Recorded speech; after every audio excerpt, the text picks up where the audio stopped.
think it's fair to assume that we've all been there at some point or another. That point where continuous exposure to something good and its abundance can cause it to lose its novelty after a while. And when it comes to gaming, I've developed a similar sentiment towards open world games.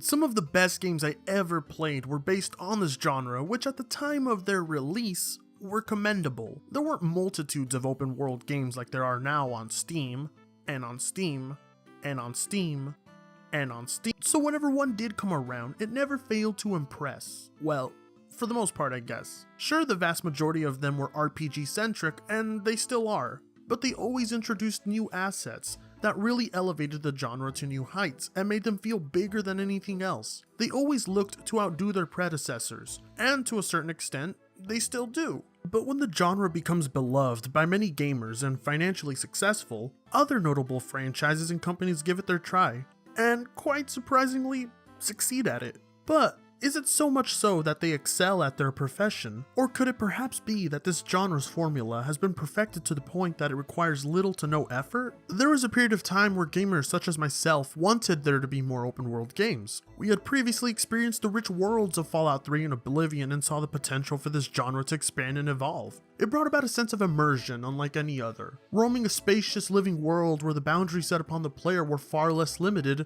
than that of a linear game, were what we considered the pinnacle of open world games and made them so notable. They offered an adventure that could be created and bent to the will of the player. This didn't exclude linear progression per se, as linear progression is still present in nearly all open world games today, but it did change the way a game could be paced, and it also changed the way a player could interact with the world and its NPCs. And naturally, like all genres in gaming, it eventually hit a point where it developed an easy to replicate formula. If we take a look at the basic ingredients to a platformer, we turn to Mario. The rules of it apply to nearly all platformers of today. The sprite jumps to platforms, avoids obstacles and enemies, and reaches the end goal to complete a stage. Is it perfect?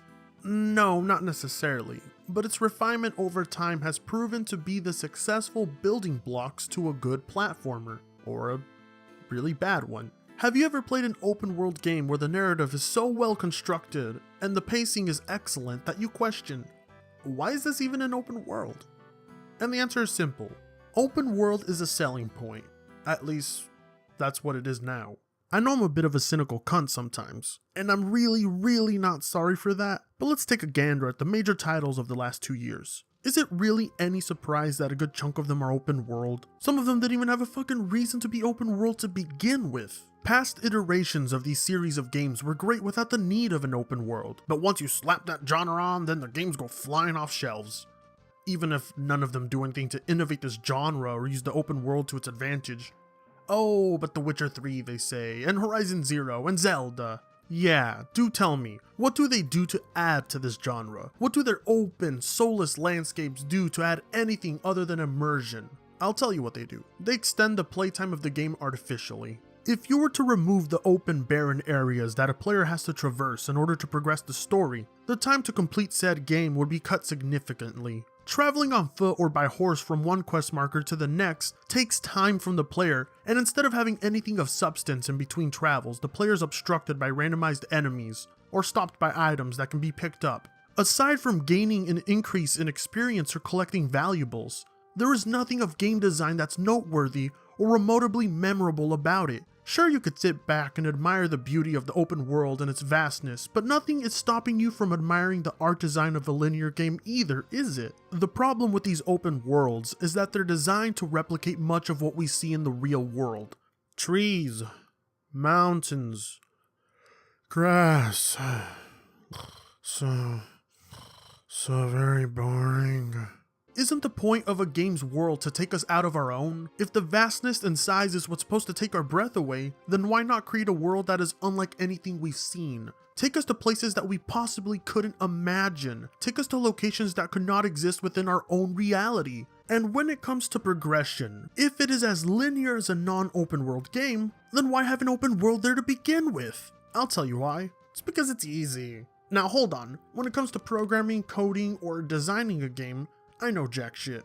Like nearly all art, it takes talent and skills that not all of us can comprehend. That doesn't mean I am exempt from criticizing it, however, and throughout my lifetime as a gamer and having experienced multitudes of open worlds, has become something more of a trend and a feature than game design.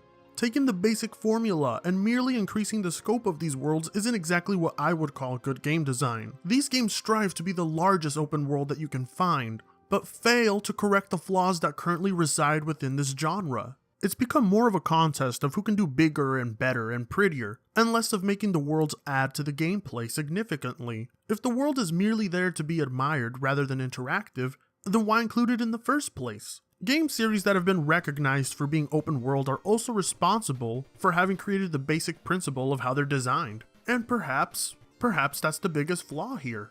I'm not exactly a blind nostalgic fanboy, like some people. I will openly admit that yes, open world games today are leagues better than older open world games, but like all genres, that's due to being perfected over time. That, however, doesn't mean the concepts have changed drastically in any way, because open world games are still designed the same way we've seen them time and time again, and this is what causes it to grow stale. And what was once a rare treat is now a vending machine snack. Everything is trying to be open world without a reason, but I understand that this is the natural result of a genre becoming abundant. It happens to all genres at some point or another. It's how things have always been, and it's probably how they'll continue to be. So by that logic then, should open world games die down till the demand for them is made once again? Well, yeah, I think so anyway, but not based on the same pattern that's happened with the boots on ground shooters. The difference here being that while World War shooters are making a comeback, they've done so without any real enhancements other than graphical improvements. In fact, they've inherited the same shallow gameplay, but have only slapped on a World War aesthetic. This shouldn't be the same fate with open world games. A much needed time gap should be put in place. Allowing a genre time to gather new concepts, ideas, and innovations is only beneficial to gamers and developers. But when a greedy corporation wants the money rolling in, then the open worlds come chugging out like fast food. That's not to say there hasn't been great open world games these last 3 years, because there have been astonishingly great ones. And I'm not here to discredit any of their narrative accomplishments, but I'm not also going to put them on a pedestal and say they defy what an open world game should be, because in all honesty, they really don't. What these games mostly accomplish is done through the well-structured narrative and not through the open world itself. They show that open world games can have great linear narratives, but nothing else. It's still the same copy and pasted formula of having cities and villages, NPCs and merchants, smiths, and quest markers. It's nothing that showcases innovation for the genre, is it? Of course, many would argue that genres don't need to be constantly innovating, just focus on being good, and to some extent, I agree. However, there's only so much a genre can perfect before it becomes stale, and that is where the need to innovate comes in. As it stands now, the open world genre has begun to show this. Open world games were once about making the world itself the game. Traversing it, surviving it, and exploring it were what the game was about, and not primarily the narrative or story. Larger plateaus and continents isn't what this genre needs. What it truly needs is to make the open world the game once again. And although I myself and many others found Fallout 4 to be a disappointment of an RPG, it at least accomplished this one goal, and that was to make the open world the game. When I think of Bethesda, I think of disappointment. I think of a well-designed open world. With all the flaws in each of their games, Bethesda never fails to deliver to the player a world that is more than just a body of land. Their worlds are filled to the brim with areas that are designed to be interacted with, traversed, and explored. With all their faults, they still understand this basic principle of how important it is to make the world the game. It's not about how large they can be, but about how much you can interact with them. It makes them feel like they aren't just a set piece or static background. It seems developers forget this vital aspect at times with games like The Witcher 3 or Horizon Zero Dawn, but Zelda seems to be aiming at that concept once again, which looks like a step in the right direction if you ask me. And whether that's executed well or not is up to debate.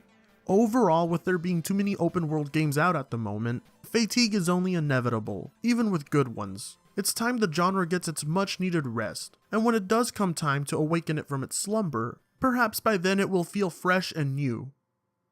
Except for the bugs.